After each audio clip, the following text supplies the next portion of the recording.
Assalamualaikum warahmatullahi wabarakatuh. Berjumpa lagi dengan saya dalam channel Tabrani Education. Pada kesempatan kali ini, saya akan memberikan tutorial uji normalitas Kolmogorov-Smirnov dengan SPSS 26.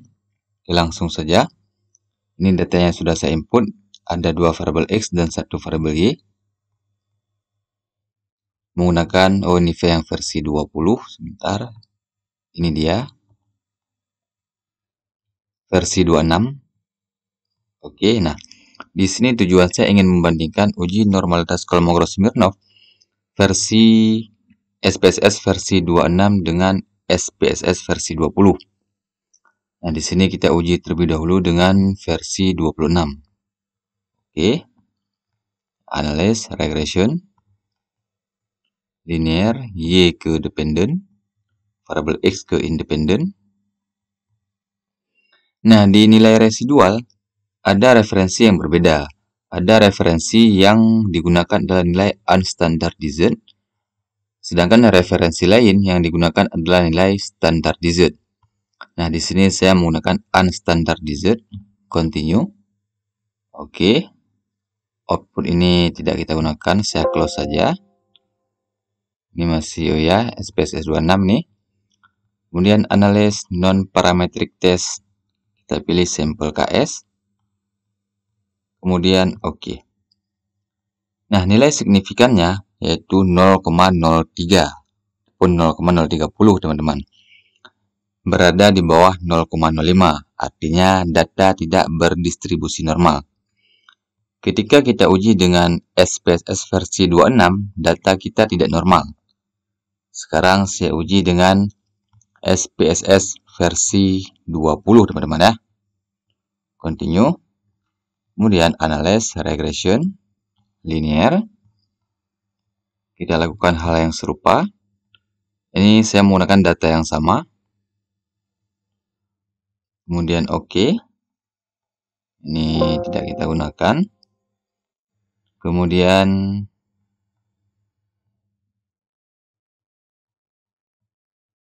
oke. Nah, di saat kita menggunakan SPSS versi 20, datanya sudah normal, teman-teman ya. Padahal di sini datanya sama. Kita cek datanya sama. Nah, di sini saya menggunakan data yang sama, teman-teman. Ini sampelnya ada 60. Ini juga ada 60. Datanya sama. Karena memang data yang sama saya gunakan. Ini adalah versi, sebentar, cancel. Versi 26. Sedangkan ini versi 20. Tetapi kok bisa hasilnya berbeda, teman-teman ya. Ketika kita gunakan versi 26, ini sebentar.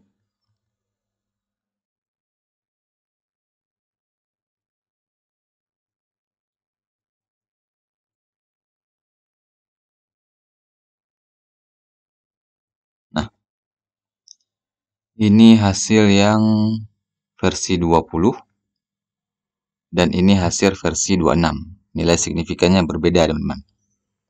Nah, kemudian kita kembali ke versi 26. Nah, ini dia. Ini adalah versi 26. Oke. Ketika data tidak normal, maka salah satu cara yang bisa kita lakukan yaitu melakukan transformasi data. Nah, kita lihat data yang paling besar. Data yang paling besar angkanya adalah variabel X1. Maka kita transform. Saya di sini transform ke ln.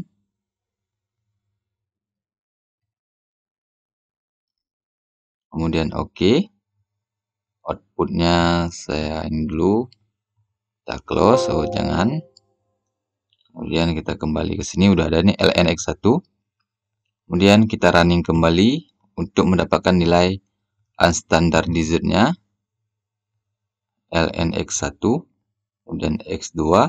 Langsung kita oke, karena di sini sudah tersave.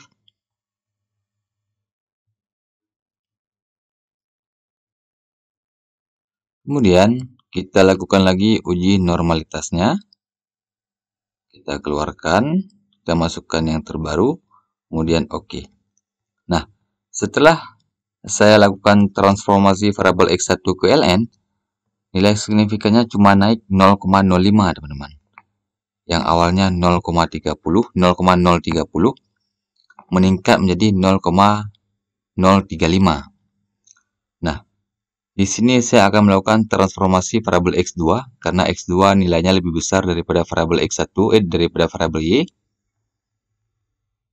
Maka saya ganti X2. Kemudian oke.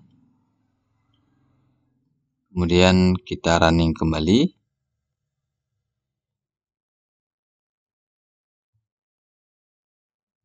Oke.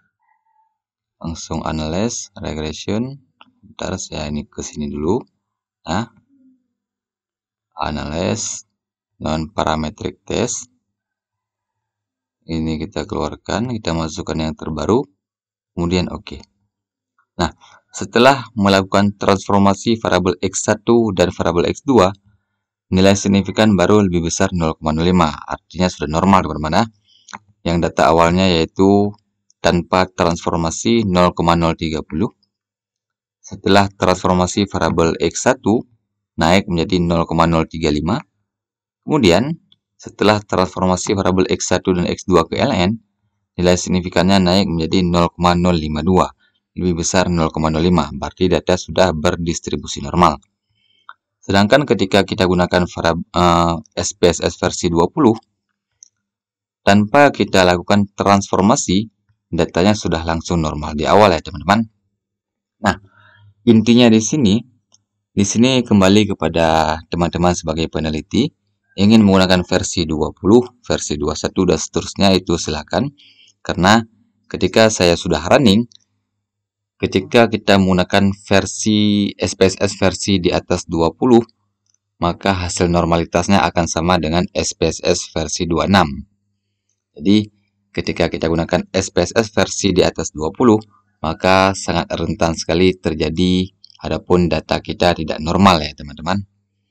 Nah, seperti inilah tutorial uji normalitas Kolmogorov-Smirnov dengan SPSS 26 serta perbandingannya dengan SPSS 20. Assalamualaikum warahmatullahi wabarakatuh.